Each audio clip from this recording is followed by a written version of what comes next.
వివాహం అయిపోయిన తర్వాత పిల్లలు లేని సమయాల్లో ఇస్సాకు అలాగే రెబెకా లేక రిబ్కా ఎంతో కొంత ఆత్మీయతను కనపరిచారు. కానీ పిల్లలను కన్న తర్వాత ఆ పిల్లలు పెరుగుతున్న తర్వాత వారిలో ఆత్మీయత మందగించింది.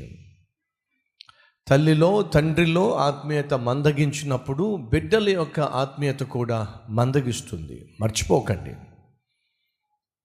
ఈరోజు మా పిల్లలు సరైన ఆత్మీయతను కనపరచటం లేదు, వారు సరిగ్గా ప్రార్థించటం లేదు, వారు దేవుడు అంటే శ్రద్ధ వహించటం లేదు అని చెప్పి ఒకవేళ ఈరోజు మీరు ఏడుస్తున్నారంటే బహుశా మిమ్మల్ని చూసేనేమో వాళ్ళు ఆ విధంగా తగలడ్డారు, మిమ్మల్ని చూసేనేమో ఆ విధంగా వాళ్ళు వ్యవహరిస్తున్నారు. వ్యక్తిగతంగా పరీక్షించుకుంటే మంచిది అని ప్రభువు పేరట మనవి చేస్తున్నాను. ఏశావు గురించి రాయబడింది ఏమిటంటే అతడు వేటగాడు.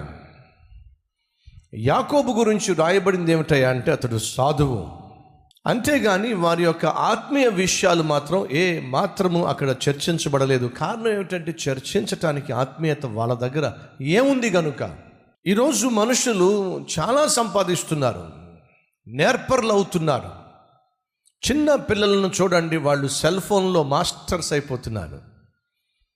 మీరు సీల్డ్ పీస్ తీసుకొచ్చి ఇప్పుడు ఎలా స్టార్ట్ చేయాలి, ఇప్పుడు దాన్ని ఎలా ఓపెన్ చేయాలి, ఇప్పుడు ఏ ఫంక్షన్స్ ఉన్నాయి అని మీరు ఆలోచించే లోపటే 5 సంవత్సరాలు మీ పిల్లవాడు వచ్చి దాన్ని ఆన్ చేసేస్తాడు. దానికి ఉన్న ఫంక్షన్స్ ఏంటో పట్టుకుంటాడు, గేమ్లు ఆడేస్తూ ఉంటాడు. ఎంత పరిజ్ఞానం! ఈరోజు పిల్లలకు ఎంత పరిజ్ఞానం సెల్ ఫోన్ మీద, ఈరోజు ఎంత పరిజ్ఞానం కంప్యూటర్ మీద, ఎంత పరిజ్ఞానం ల్యాప్టాప్ మీద, ఎంత పరిజ్ఞానం సులభంగా డబ్బులు సంపాదించటం మీద, ఎంత పరిజ్ఞానం షేర్ మార్కెట్లో ఎక్కడెక్కడ ఏం పెట్టాలో, స్టాక్ మార్కెట్లో ఎక్కడెక్కడ ఇన్వెస్ట్ చేయాలో ఎంత పరిజ్ఞానమో. కొంతమంది ఆరోగ్యాన్ని కాపాడుకోవడానికి ఎంత జ్ఞానమో, ఏది తినాలి ఏది తినకూడదు, తిండి విషయంలో ఎంత జ్ఞానమో, అందం విషయంలో ఎంత జ్ఞానమో, లోపల ఉన్నప్పుడు ఏ క్రీమ్ పూసుకోవాలి, బయటికి వెళ్తున్నప్పుడు ఏ క్రీమ్ పూసుకోవాలి.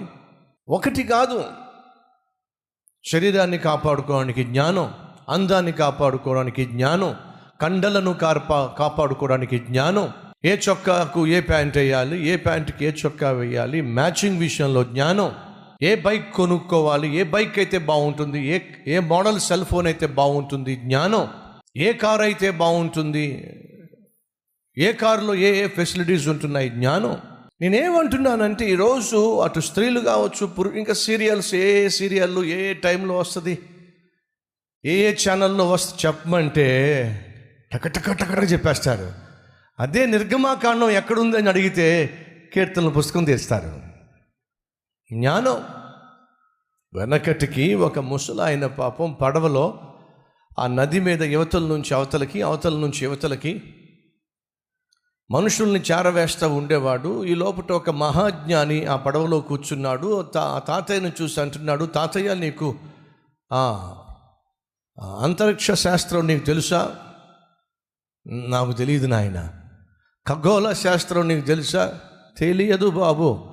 కనీసం నీకు వృక్ష శాస్త్రం తెలుసా? నీ కళ్ళ ముందు కనిపించే మొక్కల శాస్త్రం తెలుసా? తెలియదు నాయన. జీవశాస్త్రం తెలుసా నీకు? బాబు దండం పెడతా, నాకు ఈ శాస్త్రాలు ఏమీ తెలియవు. ఏం తాతయ్య, కళ్ళ ముందు కనిపించేటటువంటి అంతరిక్ష శాస్త్రం తెలదంటున్నావు, మొక్కల శాస్త్రం తెలదంటున్నావు, జీవశాస్త్రం తెలదంటున్నావు, ఇక నువ్వు జీవించి మాత్రం ఏం లాభం తాతయ్య అని అంటూ ఉంటే ఈ లోపట పాపం ఆ తాతయ్య అతను అడిగాడు, బాబు నీకు ఈత శాస్త్రం తెలుసా అడిగాడు. ఏం తాతయ్య సడన్గా నువ్వు ఈత శాస్త్రం అంటున్నావు, అదేం శాస్త్రం నాయన అని అంటే అప్పుడు తాతయ్య అంటున్నాడు, ఏం లేదు బాబు, చూస్తున్నావుగా మన పడవలోకి నీళ్ళు వస్తున్నాయి, చిన్న రంధ్రం పడింది, పడవలోకి నీళ్ళు వస్తున్నాయి. ఇప్పుడు నేను ఈ పడవ నడిపించే ఛాన్స్ ఏమీ లేదు. నిన్ను కాపాడగలిగింది, ఒడ్డుకు చేర్చగలిగింది ఖగోళ శాస్త్రం కాదు, జీవశాస్త్రం కాదు, వృక్షశాస్త్రం కాదు, ఒకే ఒక్క శాస్త్రం, ఈత శాస్త్రం. తెలుసా బాబు? అప్పుడు వాడు అంటాడు, నాకు అన్ని శాస్త్రాలు తెలుసు కానీ ఈ ఈత శాస్త్రం తెలియదే. తాతయ్య అంటున్నాడు, పిచ్చోడ్లా ఉన్నావు నువ్వు, ఎవడో లోకంలో ఉన్న అన్ని శాస్త్రాలు తెలుసు, కానీ ప్రాణం మీదకు వచ్చినప్పుడు నీ ప్రాణాన్ని కాపాడుకునే శాస్త్రం తెలియకపోతే ఏం లాభం? ఎంత జ్ఞానం ఉంటే అని చెప్పి తాతయ్య నీళ్ళల్లో కురికాడు, వీడేమో శాస్త్రాలు అన్నీ నెత్తి మీద పెట్టుకుని మునిగాడు. ఈరోజు నీకు చాలా తెలుసు, చాలా నేర్చుకుంటున్నావు, కానీ అడుగుతున్నా, పరిశుద్ధంగా జీవించే శాస్త్రాన్ని తెలుసుకున్నావా? నీ నోటిని కాపాడుకోగలిగిన శాస్త్రాన్ని కనుగొన్నావా? నీ శరీరాన్ని అదుపులో పెట్టుకోగలిగిన శాస్త్రాన్ని ఏమైనా తెలుసుకున్నావా? సైతాను శోధిస్తున్నప్పుడు, సైతాను కోరికలు నిన్ను వెంటాడుతున్నప్పుడు, నీ శరీరము నిన్ను తొందర చేస్తున్నప్పుడు దానిని నీ కంట్రోల్లో పెట్టుకోగలిగిన శాస్త్రాన్ని నువ్వు పఠించావా? ఈ లోకంలో ఉన్న చాలా శాస్త్రాలు నేర్చుకుంటున్నావు, కానీ నీ జీవితానికి సంబంధించినటువంటి శాస్త్రం సంగతి ఏమిటి? ఎలా కాసేపు ప్రార్థన చేయాలి, ఎలా కాసేపు వాక్యాన్ని ధ్యానించాలి, ఎలా వాక్యానుసారంగా జీవించాలి, ఏ విధంగా ఇతరులకు మాదిరికరంగా ఉండాలి, ఏ విధంగా ఇతరులను ప్రభు సన్నిధికి నడిపించగలగాలి, ఏ విధంగా నీకు తెలిసిన సత్యాన్ని తెలిసిన మాటల్లో నీ జీవితం ద్వారా ప్రభువు గురించి తెలియచేయాలి. నేర్చుకున్నావు ఈ శాస్త్రాన్ని? స్వార్థపూరితమైన జీవితాన్ని పక్కన పెట్టు, అవకాశవాదిగా జీవించే జీవితాన్ని పక్కన పెట్టు. క్రీస్తును కలిగి ఆ క్రీస్తును క్రియల్లో చూపించే ఒక మంచి వ్యక్తిగా జీవించు. ఆ మంచితనమే నీకున్న ప్రతి అవసరాన్ని అద్భుతంగా తీరుస్తుంది. నమ్మిన వాళ్ళు ఉన్నట్లయితే మీ హస్తాన్ని చూపిస్తారా? ప్రార్థన.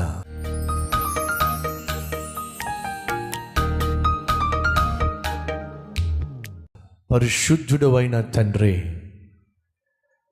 ఏశావు యాకోబు ఈ లోకానుసారమైన విషయాల్లో మునిగి తేలుతూ ఉన్నారు, కానీ ఎక్కడ వారిలో ఆత్మీయత, నీతో సత్సంబంధము, నీ యందు జ్ఞానము కనబడటం లేదు. కారణము, ఇస్సాకు రెబ్కా ఆత్మీయులుగా గతంలో ఉన్నారు, కానీ ఇప్పుడు ఆత్మీయత మందగించింది. ఫలితము, బిడ్డలు ఆత్మీయ విషయాల్లో మందమతులుగా తయారయ్యారు. అయ్యా, ప్రతి తండ్రిని ప్రతి తల్లిని ఆత్మీయులుగా మలచండి నాయన. నిన్ను పోలి ఎలా జీవించాలో నేర్పించండి నాయన.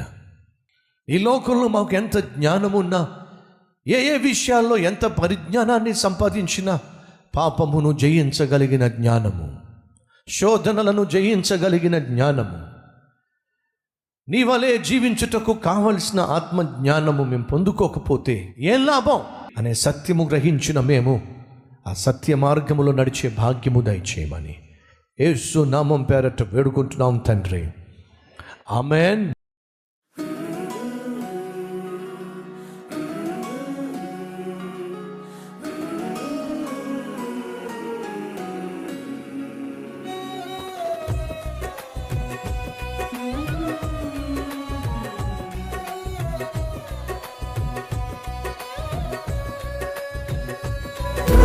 సందేశం మీకు ఆశీర్వాదకరంగా ఉంటే లైక్ చేయండి, అలాగే సబ్స్క్రైబ్ చేయండి.